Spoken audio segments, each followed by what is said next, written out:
I'd be like Thought Bubble and move to Canada. Oh, come on, Thought Bubble, that's not fair. Shut up and take back Celine Dion. All right, now let's move to the other side of Africa, where there was an alternative model of civilizational development. The eastern coast of Africa saw the rise of what historians call Swahili civilization, which was not an empire or a kingdom, but a collection of city-states like Zanzibar and Mombasa and Mogadishu, all of which formed a network of trade ports. There was no central authority. Each of these cities was autonomously ruled, usually, although not always, by a king. But there were three things that linked the city-states such that we consider them a common culture: language, trade, and religion. The Swahili language is part of a language group called Bantu, and its original speakers were from West Africa. Their migration to East Africa changed not only the linguistic traditions of Africa, but everything else, because they brought with them ironwork and agriculture. Until then, most of the people living in the East had been hunter-gatherers or herders, but once introduced, agriculture took hold, as it almost always does, unless, wait for it, you're the Mongols.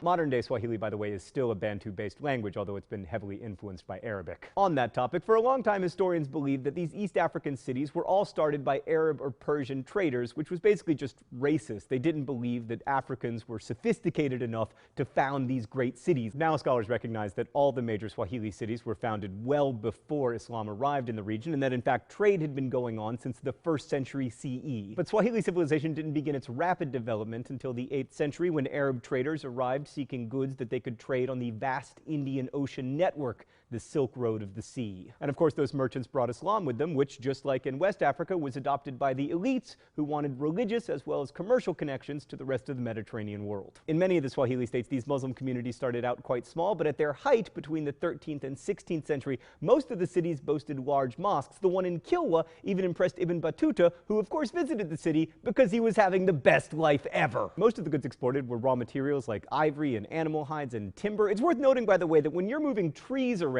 you have a level of sophistication to your trade that goes way beyond the Silk Road. I mean, if you'll recall, they were just trading like tortoise shells and stuff. Not again! Africans also exported slaves along the East Coast, although not in huge numbers, and they exported gold, and they imported luxury goods like porcelain and books. In fact, archaeological digs in Kilwa have revealed that houses often featured a kind of built-in bookshelf.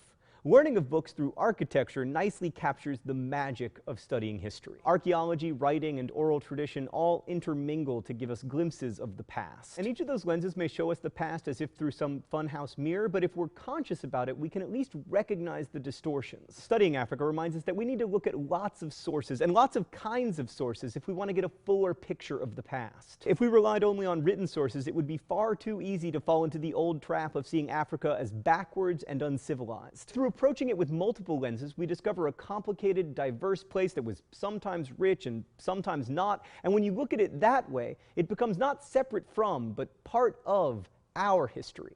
Thanks for watching. I'll see you next week. Crash Course is produced and directed by Stan Muller. Our script supervisor is Danica Johnson. The show is written by my high school history teacher, Raoul Meyer, and myself, and our graphics team is Thought Bubble. Last week's phrase of the week was animal crackers. If you want to suggest future phrases of the week or guess at this one, you can do so in comments. Also, if you have questions about today's video, ask them, and our team of historians will endeavor to answer. Thanks for watching and supporting Crash Course, and as we say in my hometown, don't forget to be awesome.